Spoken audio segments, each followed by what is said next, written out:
അപ്പോ നമുക്ക് ആദ്യത്തെ പോയിന്റിലേക്ക് കടക്കാം.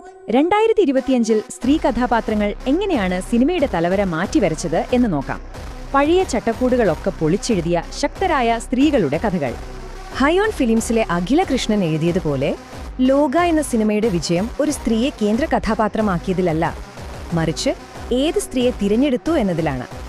ശരിക്കും ലോക ചെയ്തതെന്താന്ന് വെച്ചാൽ ഈ സൂപ്പർ ഹീറോ എന്ന പാശ്ചാത്യ സങ്കല്പത്തെ അപ്പാടെ എടുക്കാതെ നമ്മുടെ കേരളത്തിന്റെ സ്വന്തം ഐതിഹ്യമായ കള്ളിയങ്കാട്ട് നീലി എന്ന യക്ഷിയുടെ പശ്ചാത്തലത്തിൽ ചന്ദ്ര എന്നൊരു നായികയെ അവതരിപ്പിച്ചു. അതോടെ ആ സിനിമയുടെ ലെവല് തന്നെ മാറി. പക്ഷെ ഈ ഒരു മാറ്റം സൂപ്പർ ഹീറോ സിനിമകളിൽ മാത്രം ഒതുങ്ങി നിന്നില്ല കേട്ടോ.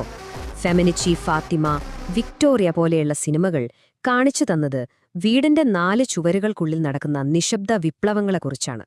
നോക്കൂ, ഫെമിനിച്ചി ഫാത്തിമയിലെ ഒരു പുതിയ മെത്ത വേണമെന്നുള്ളൊരു സ്ത്രീയുടെ വളരെ സിമ്പിളായ ആവശ്യം പുരുഷാധിപത്യത്തിനെതിരെയുള്ള ഒരു പോരാട്ടമായി മാറുകയാണ്.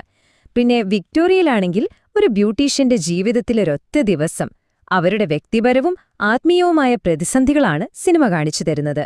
അവിഹിതം എന്ന സിനിമയാണെങ്കിൽ പുരുഷന്മാരുടെ കാപട്യങ്ങളൊക്കെ കണ്ടില്ലെന്ന് നടിച്ച് സമൂഹം എങ്ങനെയാണ് സ്ത്രീകളുടെ ലൈംഗികതയെ മാത്രം വേട്ടയാടുന്നതെന്ന് തുറന്നു കാട്ടുന്നൊരു ഡാർക്ക് കോമഡിയായിരുന്നു.